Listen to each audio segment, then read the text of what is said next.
Emergency service dispatchers, what is the scariest call you have ever gotten? One of the first calls I ever took. Woman calls up and asks about the process of filing a restraining order. She discusses how her boyfriend has been abusive and controlling.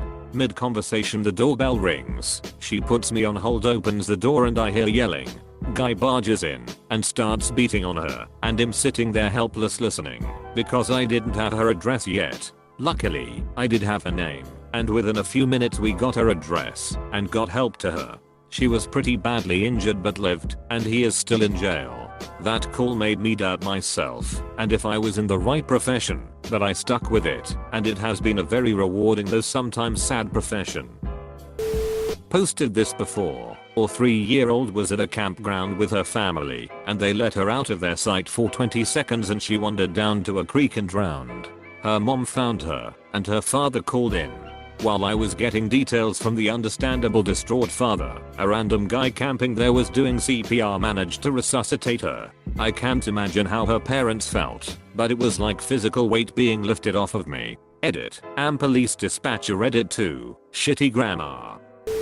Was an in-one only operator for 10 years. Scariest is probably different than worst. My scariest was an active shooter in a high-rise. Just sitting on the line trying to give the best direction so everyone makes it out okay. I think the most genuine terror comes from child callers. I had this 5-year-old call, in that her dad was growling, and wouldn't wake up. Okay, agonal breathing, probably a heart attack, scrambling to get a confirmed address for EMS. PD dispatched to unconfirmed address.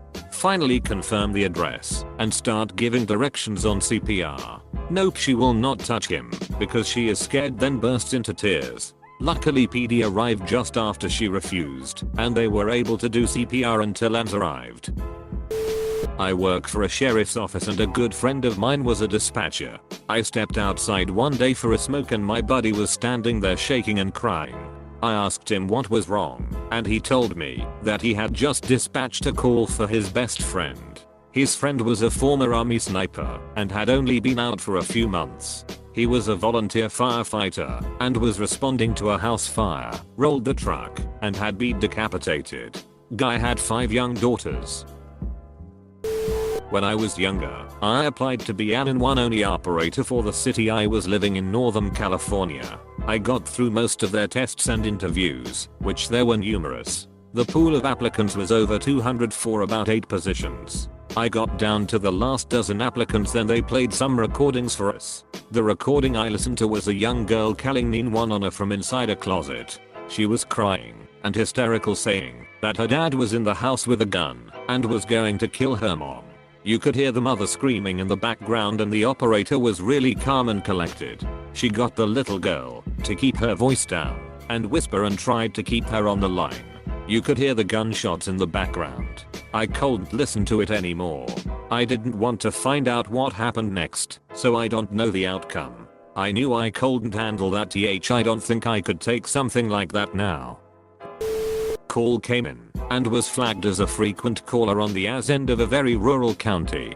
The dude was just screaming. We couldn't make out anything he was saying, but we had his address and sent every available unit we had. After a while the screaming started to die down and his breathing got very labored. He wouldn't talk to us, but he just kept muttering. After a few minutes we realized he was praying. Few minutes later deputy arrived on scene. Heard him check in on scene and also heard him on the line. First noise I heard was him vomiting. Turned out the dude had been working on his car and the lift collapsed. The guy wasn't under the car, but was between it and a tree when the car started rolling. He was impaled on a branch and pinned between the tree and car. Dude lived. Has a quadriplegic but has alive. First legit 911 on a call he ever made, and everyone took their sweet time getting there because it was usually nonsense. Not a dispatcher but a paramedic. But a man called saying his mom had severe chest pains. So we head over to their address in a hurry. However, there was no mom, just the caller waiting for us and then robbing us at gunpoint, saying they were going to kill us. He just wanted the drugs, but was quite shocking still. Always going through my mind when entering some shady neighborhood. not EMS, but work for a domestic violence shelter that offers sexual assault services. Will never forget talking to this one woman, and her husband came home during the call and she must have dropped the phone in the process, but then I could just hear her screaming and him yelling. That will stay with me forever, I'm sure. I really wish we had been able to get her help before that happened. That is the worst call I've had, but I find it so hard when children call, just always breaks my heart. I worked as a jailer for a while after getting out of the Marines. We had a dispatcher who had 2 kids. Both boys, one a pose that was always in jail, the other younger troubled and riding a dangerous line. She got the call one night that her younger son got shot twice in a drug deal gone wrong at a public park where he was playing ball. He was dead before the helicopter got in the air most likely. The dispatch center was connected to the jail where she had to work less than 50 yards from the man who shot her son. She was pretty tore up. One that always sticks with me is the guy who phoned to tell me he'd shot himself in the head. He was slurring his words and sounded drunk. But no, he'd actually shot himself in the head and was dead by the time the crew got there. That was a weird one to get my head around. I also took a call from a 15-year-old kid who came home from school to find his dad hanging. So I had to basically ask him if he was cold, could he cut him down, or the usual, while this poor kid was panicking to hell. And then the kid stops answering my questions. And the dispatcher next to me gets the emergency call from the neighbors saying they don't know what's going on, but there's a kid standing in the street just screaming. I think about that poor kid a lot, and I absolutely detest his father for doing that to him when he knew his son would be the one who'd find him. Probably the other one that stands out is the call from the woman who'd just been raped. She'd been coming home from a club, and someone had pushed through her door behind her as she unlocked it. When he left, she called me. I still remember the way she screamed when she heard knocking on her door again, and I had to yell at her to try to make her understand it was the police and not the guy coming back. I didn't sleep well after that night shift at all.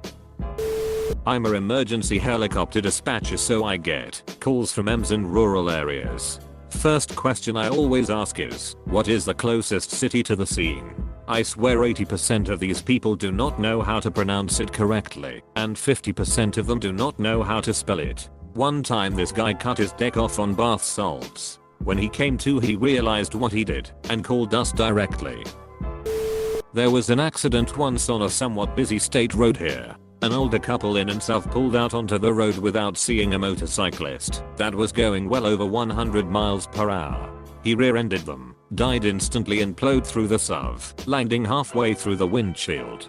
The SUV flipped a couple times and landed on the passenger side, trapping the wife. Then it caught on fire. At my dispatch center we had 3 of us working at all times, and I don't even know how many one-on-a calls we instantly got when this happened. Dozens, I'm sure. After I sent the FD and they got on the way. This is a rural area and this intersection was probably a good 10 minutes south of them. Some bystanders managed to get the husband out of the SUV, but he died in the helicopter on the way to the hospital, I believe. The wife burned alive. Honestly, the worst part was right after I dispatched the FD. One of the lieutenants on the biggest police department in my county happened to be driving through there with his family and he called 911. I'll never forget how panicked and frantic he was on that call. I had never heard any of our officers like that before, let alone one of the administrators. We were pretty friendly with all of them, so it shook me up. After I hung up with him, I just started sobbing. 911 dispatcher here for a large city. I get a little bit of everything, and mostly it's BS. But one that stuck with me was something recently. A man called in frantic, and it was really hard to get him to calm down. He told me his 35-year-old girlfriend was unresponsive and not breathing. I immediately started giving this guy CPR instructions, and he kept screaming, I'm sorry my love. Tough morning for the guy, no doubt. It hit me that he could have been responsible, or the last thing he ever said to her was not pleasant. Never followed up on the call. In this line of work, it's on to the next one. Too busy to think about it. I have millions of people depending on me not to let the last call affect the next one. I don't know what happened other than she was a doer. Didn't hit me until the next day. My god, that scream was deafening. All I know is there was more to the story. I could hear it in his voice. Please. I've heard people shot in real time. Parents trying to revive their dead kids first thing in the morning. But this for some reason hit me. Caller, muffled voice, me, I can't understand you. What's the location of the emergency? Caller, sounding clearer, like Kermit the Frog gives address, I'm going to hang myself. Me, sir, we can help you. Talk to me. What's been happening? Caller, I just want you to move my body before my family get back. Me, please, there's nothing that can be. Crack gargling silence. I had to stay on the line until I heard police on scene. He had a hands-free kit on. I wasn't even allowed 5 minutes break. I had a breakdown after. I can't describe those sounds. Haunts me to this day. I cannot describe the feeling of being so intimately involved in the moment of such a traumatic death. He gave his pain to me. Edit for context. Suicidal calls and death were common. Part of the job. But this was so sudden. I was the last voice he heard. Also, it was 2 AM on Christmas Day. I was wearing a Santa hat. Looking forward to seeing my family. I had to cancel and went home. Spent the day alone and shaking. I can't share this with people I know. I don't want to spread his pain further. Now I have PTSD. Yay. My sister works as a dispatcher. Her first week on the job, she had a man call in, saying he was going to kill himself. He told her that she couldn't do anything to change his mind. He was simply trying to let her know where he could be found. She heard the gunshot through the call. Second one, she had a little girl call in because her dad was unresponsive. She knew that CPR would likely save this man, but the daughter wasn't grown enough and didn't have the strength to perform it effectively. My sister had to tell her to leave the room because the longer that girl stayed in there trying fruitlessly to save her father, the more scarred she would become by the experience of watching her father die. There's a guy up here on the roof. He was wandering around in a daze and not responding to me. Has got his shirt off and has sitting on top of the parking garage with his legs over the edge and has rocking back and forth. Has covered in blood. Vehicle pursuits aren't fun either. I worked as a deaf relay operator 611, so we would often jet 911 on our calls when people dialed the number wrong. We have to stay on the call and get them to 911 and can't leave until call is concluded. Guy is super tired trying to catch a few winks on the side of Interstate 5 when a car pulls up behind him and people jump out and try to get in the car. He drives off and calls 911. The car follows. They are speeding down the road and he's giving the dispatcher the name of every exit he just passed, and he's saying the car is still behind him and at times is trying to pull side by side. He's scared shitless. I'm on the edge of my seat. The call drops. I was an alarm dispatcher for about a year. Scariest I had was during the night shift. I had a woman whose alarm went off while she and her daughter were asleep. She grabbed her daughter and ran into her room and locked the door. She had a gun.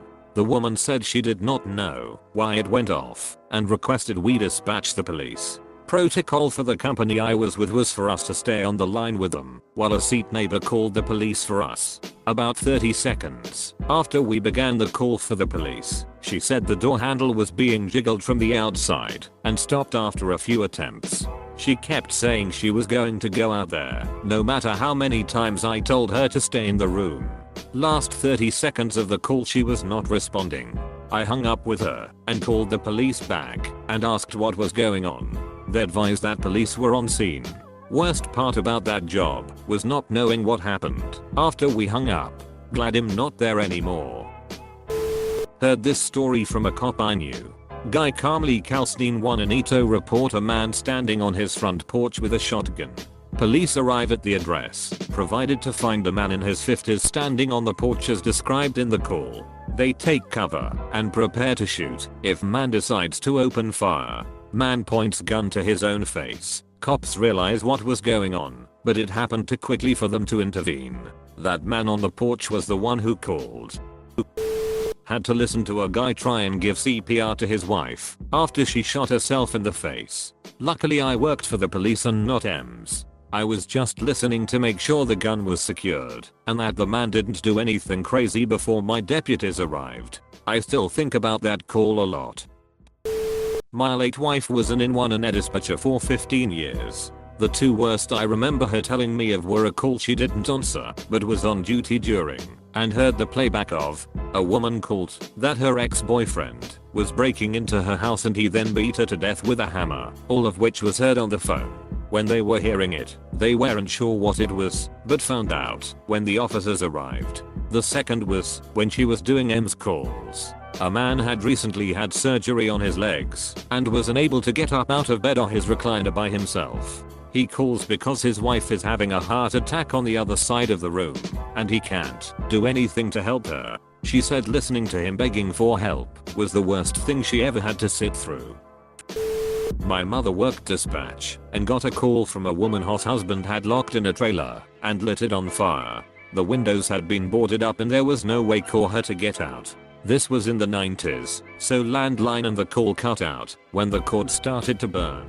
By the time fire and police arrived it was too late. The best she got was from a woman who was very active labor. My mom had to talk her and her teenage daughter through delivering the baby. By the time Ems got there they had healthy baby boy.